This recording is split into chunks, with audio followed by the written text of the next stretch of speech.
Hola. Hace 60 años Rayuela cayó como un meteorito. La crítica la recibió con emoción y devoción. Veamos. Jorge Luis Borges, en prólogo a Cartas de Mamá, señaló el mágico deslumbramiento paulatino del lector frente a una minuciosa y secreta elaboración. Carlos Monsiváis invitó a abrir las puertas del universo Cortázar, olvidarse del lector lineal y perderse en los juegos de la sinrazón y la algarabía del lenguaje. José Lezama Lima la ubicó en la historia de los laberintos y de la novela que medita sobre la novela. Carlos Fuentes la saludó como el equivalente en español del Ulises de Joyce.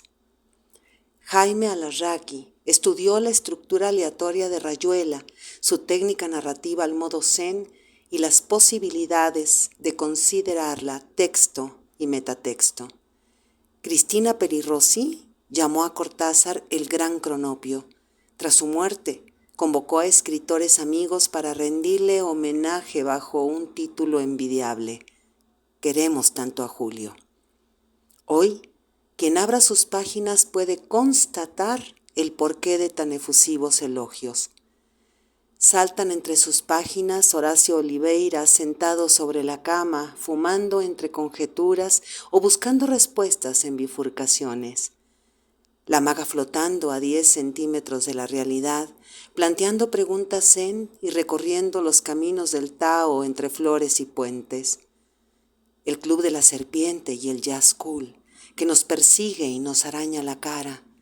La solidaridad que da la distancia, la amistad que borra nacionalidades, el beso del capítulo 7 que deja la boca llena de flores o de peces, el ovillo París, la obsesión del doble, la imagen de Montevideo, la dialéctica de Mallarmé en el libro de Morelli, el escorpión de la conciencia, la humedad de Buenos Aires, el vértigo de la escena del tablón y el precipicio, Traveler y Talita como estatuas de piedra que esperan, y los piolines entretejidos que nos sostienen, junto con otras muchas escenas memorables de la novela.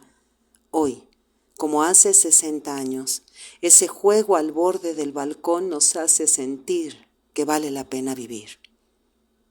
En este episodio comentaré en torno al lector cómplice. En el capítulo 99 dice Etienne, refiriéndose a Morelli: le revienta la novela rollo chino, el libro que se lee de principio a fin como un niño bueno.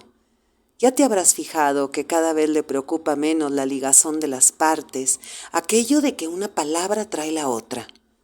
Cuando leo a Morelli, dice Etienne, tengo la impresión de que busca una interacción menos mecánica, menos casual de los elementos que maneja, menos causal. Hey, ¿y cómo le vamos a hacer para leer así? ¿Para crear la obra junto a Cortázar y enriquecerla en cada renglón? En el capítulo 79, Morelli categoriza dos tipos de lectores: el lector hembra y el lector cómplice. El lector hembra o pasivo no se pregunta ni produce respuestas sobre lo leído. Es un consumidor. El lector cómplice o activo es inquisitivo y dialógico. Es un productor. Me explico. Leer Rayuela es preguntarse: ¿qué intenciones tiene la obra? ¿Qué desea hacernos pensar, sentir, responder, buscar, preguntarnos, encontrar? Sin duda, somos copartícipes y copadecientes de la escritura de Rayuela. En el mismo capítulo 79 se lee que se está operando un misterio, que el lector cómplice deberá buscar, de ahí la complicidad, y quizá no encontrará, de ahí el copadecimiento. Es decir, lo que el autor haya logrado para sí mismo se repetirá agigantándose quizá, y eso es lo maravilloso en el lector cómplice. Pero ¿cómo ser un lector cómplice? ¿Qué estrategias literarias implementa Cortázar para lograr integrarnos como creadores a Rayuela? Propongo que pensemos en los vacíos, eso que solo está sugerido o que no está, y que nos estimula para que esos blancos entrecomillados o vacíos entre paréntesis los llenemos con nuestras proyecciones. A ver, es decir, como lectores creamos figuras o palabras a partir de lo que no se dice, es lo que llamamos imaginación. ¿Qué intentamos imaginar en Rayuela que no está dicho? Quizá el pasado y el destino de los personajes. Al leer, imaginamos sus vidas antes de ser quienes son en la obra. También imaginamos qué les sucedió cuando desaparecen de la novela. Entonces, como lectoras, como lectores, nos enfrentamos a una especie de rompecabezas que tendremos que armar para ver su figura final, si es que hay una figura final. Vamos llenando vacíos y colocando piezas. ¿Para qué? ¿Por qué Cortázar nos pone a trabajar? Sin duda hay quienes prefieren leer cómodamente una historia sin vacíos, sin blancos, lectores pasivos, con novelas llenitas de explicaciones y justificaciones de causas y efectos. ¿Pero qué creen? Este no es el caso. Quizá lo que más nos altera es la devastación de los personajes. Pola llora por una amiga suicida. Ronald informa que Guy Monod ha intentado suicidarse con un tubo de Gardenal y que Tien lo encontró medio muerto. La maga esperaba que Oliveira la matara. Oliveira acusa a la maga de haber tenido sexo con Gregorovius. Una hora antes a ella se le ocurrió que lo mejor era ir a tirarse al río. No sabemos si se tira. A Oliveira le cansa ser todo el tiempo él mismo. Va a mirar el agua, busca un puente, se mete debajo del puente, está a punto de tirarse por el agujero de un elevador, se hamaca peligrosamente en el antepecho de la ventana. Personajes no en proceso de degradación, sino ya degradados de antemano. Y nos preguntamos con ellos, ¿vale la pena vivir? Quizá la crisis de cada uno de estos personajes es la nuestra. Miramos el vacío para dar sentido a la vida, a cada una de nuestras acciones, a los pensamientos, a las ideas, al arte, a la escritura, a la lectura.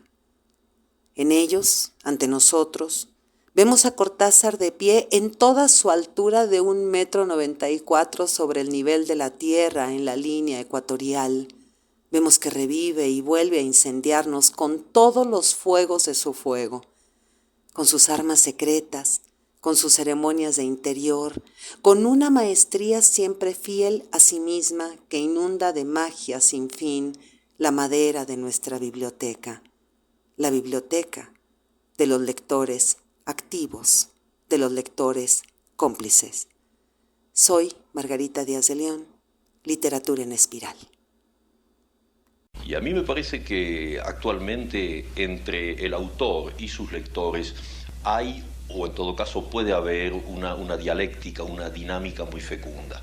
Entonces, en ese sentido, hay que tener cuidado con un malentendido. No se trata de escribir para ciertos lectores, porque entonces se puede caer fácilmente en un tipo de literatura didáctica que por lo menos a mí me es completamente ajena o extranjera. No, pero se trata de escribir con la suficiente apertura para que el lector esté ya un poco en el libro de alguna manera, sea parte del libro, tenga una responsabilidad como lector en lo que está leyendo. Eso usted sabe bien, usted lo acaba de citar, fue lo que yo traté de hacer en Rayuela. Fue a partir de ese momento en que me pareció que el lector que a mí me interesaba era el que yo llamé lector cómplice. No en el sentido de que obligadamente fuera un lector a quien le gustara mi libro, muy al contrario, podía ser también el lector que lo tirase por la ventana, cosa que a mí me hubiera parecido perfectamente bien si él hubiera encontrado que ese libro no coincidía con sus motivaciones, con su propia concepción del mundo. De manera que la noción de lector pasivo, de ese señor que recibe el mensaje y lo asimila, no cuenta para mí. Y en la medida de lo que yo pueda haber escrito o seguir escribiendo, siempre me parecerá que el lector es ese antagonista fraternal, ese hermano que no sé exactamente quién es, pero que está un poco luchando conmigo en el trabajo de creación.